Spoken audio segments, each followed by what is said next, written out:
Iniimbestigahan sa Norway ang pagkamatay ng 23 senior citizens na may sakit matapos maturukan ng COVID-19 vaccine ng Pfizer. Inaalam kung may direktang epekto ang bakuna sa kanilang pagkasawi. Ang tiyak sa ngayon, base sa paunang pagsusuri, nakaranas sa mga pasyente ng karaniwang side effects ng vaccination. Willing ka ba na i-take ang COVID-19 vaccine ngayon?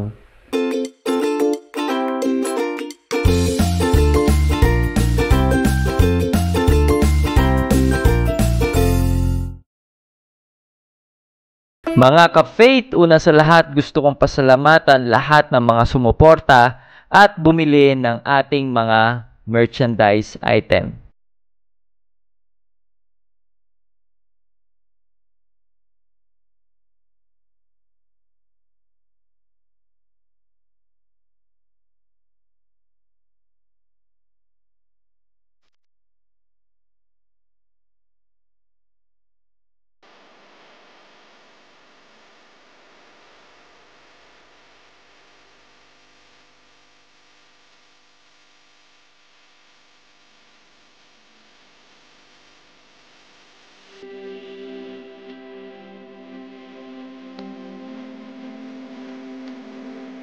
I am proud Catholic, Katoliko ako.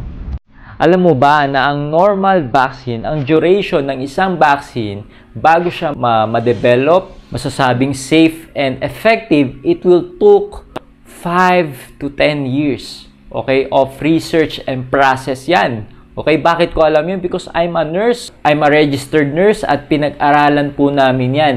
Yung mga vaccine na binibigay sa mga newborn, or sa mga communicable disease ay yung mga vaccine na yun ay na-develop sila, ang duration nila is almost 5 to 10 years. Pero itong COVID-19 vaccine ay sobrang bilis at it just took 9 months in the making lang to. Ito ang tanong ko, ito bang vaccine na nilabas ngayon ay sure ba talaga na safe to?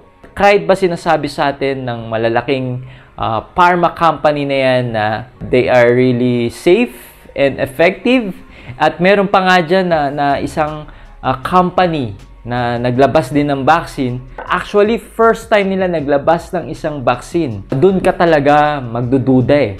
Alam mo yun? Hindi naman sa sinisiraan ko sila, pero sabi ko nga, pag medyo in doubt ka at medyo may alinlangan ka, ay talaga you do some research. Talagang bago ka magpaturok sa isang bagay na hindi ka sigurado, ay dapat talagang alamin mo yan, mag-research ka. And dyan sa internet ay pwede mong gawin yun. Kailangan yung source ng tinitignan mo at pinapanood mo ay talagang reliable. Once na pinaturok mo yan sa katawan mo, irreversible na yan at hindi mo na yan mababalik. Especially kung magkaroon yan ng side effects sa'yo, at especially kung maapektuhan yan ang DNA mo, that will really affect yung mga susunod na generation mo. In just one wrong decision na magagawa mo, ay merong malaki tong effect in the long term. Okay? And today, meron akong gustong i-share sa inyo na explanation ng isang doktor about this vaccine. Okay?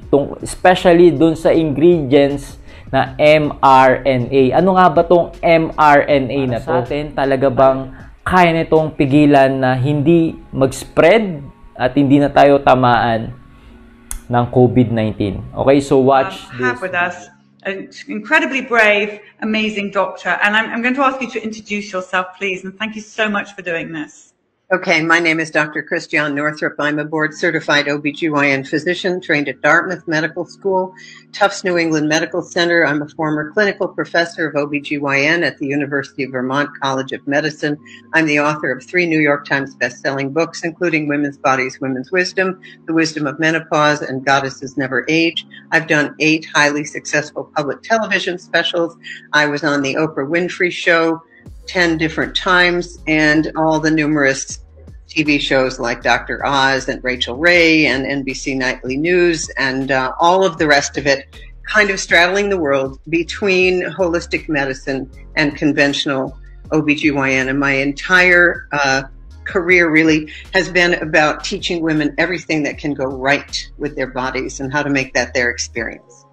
this COVID vaccine, can you tell what we do know about it and what you, from your experience, fear for the people that may take it? Yes, there's never been a vaccine like this. It's an RNA vaccine.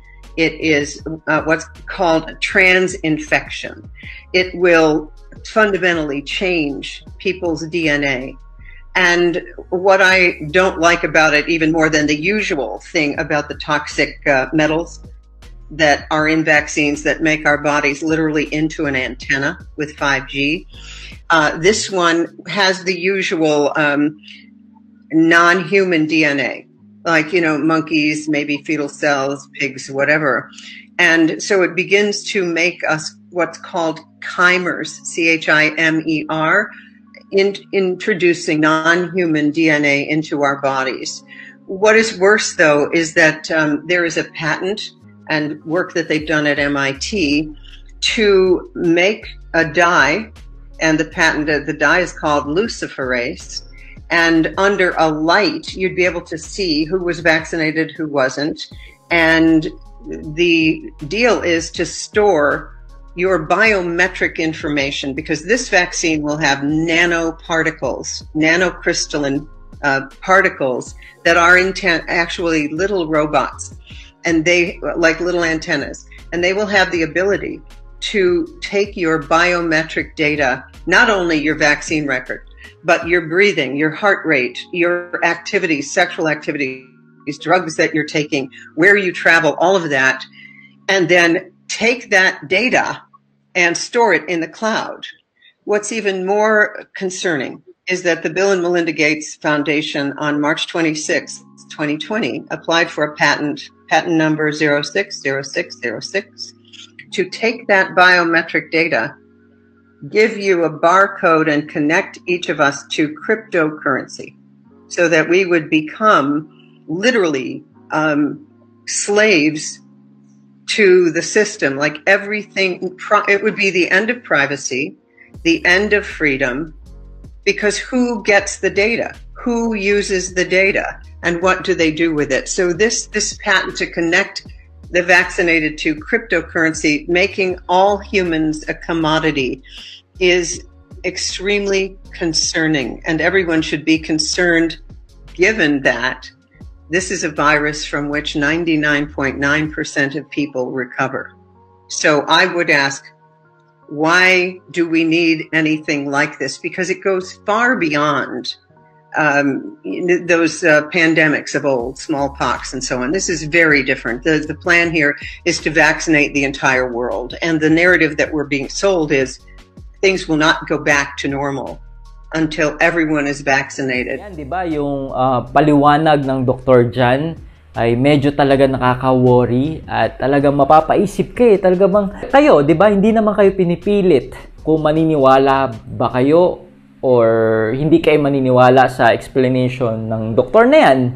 Pero walang mawawala kung bubuksan mo yung utak mo at magre-research ka at talagang titignan mo kung totoo bang reliable yung sinasabi ng doktor na yan o fake news lang yan. Ikaw mismo ay gumawa ka ng pagsasaliksik tungkol sa vaccine na yan. Kaya nga sabi ko, maging isang matalinong Katoliko tayo na hindi lang tayo magdedepende sa finifeed sa utak natin ng mga big tech company na yan, ng mga Facebook, Twitter, YouTube, na hindi lang tayo magdedepend sa binibigay sa atin na balita at sa mga malalaking media outlet dyan, na hindi lang tayo nagde-depend sa kanilang mga information. Hindi lang tayo maging tamad na nandyan lang tayo, manonood lang tayo, pero ikaw mismo ay magiging intentional ka, malaman ay safe ba talaga to sa ating mga tao. Okay, and today meron akong gusto ding i-share sa inyo na isang documentary about this vaccine. Okay, this is a Catholic site na i-share ko sa inyo. Dito magiging malalim yung kaalaman nyo about this vaccine. Kung sa baba ng video na to ay ilalagay ko yung link. Napanood ko to sa Queen of Peace Media. Isa tong Catholic vlog. Nung in-upload nila yung mga video nila, actually 4 series to, nung in-upload nila yung video nila ay tinake down to ni YouTube. Okay, kasi false information daw. Pero ang tanong, yung ba talaga ang dahilan, false information, or talagang reliable yung information dito at meron talaga silang tinatago tungkol sa vaccine na to.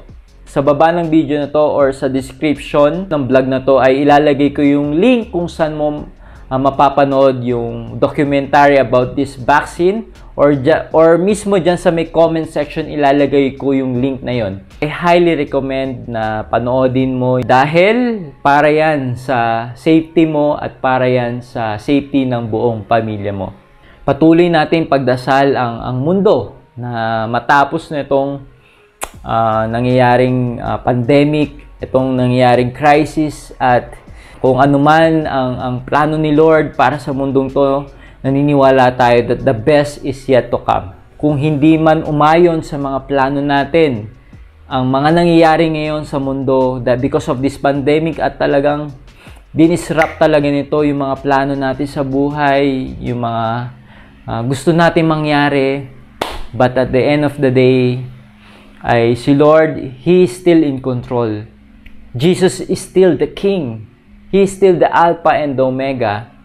And sometimes God allow all this chaos, all this problem, dahil meron siyang bigger purpose. Kasi meron siyang gustong patunayan at meron siyang gustong i-reveal sa atin. Sabi nga that all things will work for good to those who love God. We should always continue to pray and discern. Patuloy tayo maging observant sa lahat ng nangyayari ngayon sa mundo. Hindi lang tayo maging passive at umasa lang sa finifeed sa atin ng social media, ng mga media outlet dyan, ng mga news. Kasi minsan, hindi ka na rin sigurado kung totoo pa ba yung sinasabi nila sa atin. O baka binibrainwash na lang tayo, mina-mindset na lang tayo dahil meron talagang hidden agenda yung malalaking tao dito sa mundo. Meron silang plano para bawasan nga ba ang population or para sirain ang moral values nating mga tao. Make sure na i-share mo tong vlog na to sa friends and colleagues mo na alam mo na makakatulong itong information na shinare ko dito sa vlog na to. And after this vlog, make sure na i-check mo din yung iba ko pang vlog dyan sa may video section. And if you want to be part of my supporters group, and if you want to support me on my mission, kung sa Facebook mo to pinapanood, meron kang makikitang support now button sa baba ng video na to. So, click mo lang yun. At kung sa YouTube mo to pinapanood, meron kang makikitang join button sa baba ng video na to. Okay, so thank you so much. God bless you more abundantly. Dito sa ating online store, makikita mo na meron tayong mga bagong release na mga design, yung I Conquered 2020 with Jesus at itong Disipulo shirt natin. At syempre, available pa rin ang ating top sellers na Katoliko Ako shirt. Paano ka nga ba pwedeng maka-order? I-click mo lang yung item na napili mo. Kunyari itong black na Katoliko Ako shirt. I-click mo lang yan. At dito, meron ka makikita mga sizes na pagpipilian mo. Extra small, small, medium, large, XL, 2XL, and 3XL. I-click mo lang tong buy it now. And then, mapupunta ka sa page na to at i-fill up mo yung mga necessary information na kailangan. And most importantly, huwag mong kakalimutan na ilagay ang iyong contact number kasi dito ka tatawagan at iti-text na magde-deliver ng ating mga merchandise item. And after mong ma-fill upan itong form na to, i-click mo lang yung continue shipping. And mapupunta ka na sa ating mode of payment. Take note na ang ating cash on deliveries ay available lamang sa Metro Manila, Cavite, Laguna, Batangas, Bulacan at Rizal. And outside these areas, pwede ka magbayad through GCash, DragonPay, and PayPal. Dito sa DragonPay, dito available lahat ng mga major banks at mga remittance center natin at mga bayad center. So, pili mo lang yung DragonPay kung ito yung option na napili mo. Nagdi-deliver din tayo sa buong mundo through Teespring, ang ating international store. Para maka-order ka ng ating mga merchandise item, dito sa baba ng video na to, dyan sa may description box or dyan sa may comment section, ilalagay ko yung link kung saan ka pwedeng maka-order ng ating mga merchandise items. So, i-click mo lang yan. Shop now at Adrian Milag TV Merchandise Store. Thank you and God bless. So that's it. Thank you for watching this video. I hope na na-bless at na-inspire ka dito sa aking vlog. Make sure na i-like mo at mag-comment ka sa baba ng video na to at mag-subscribe ka sa aking YouTube channel para lagi kang updated sa mga bagong vlog na gagawin ko. At huwag mo din kakalimutan na i-like ang aking page. So this been Adrian Milag, encouraging you to live your life to the fullest. God bless you more abundantly.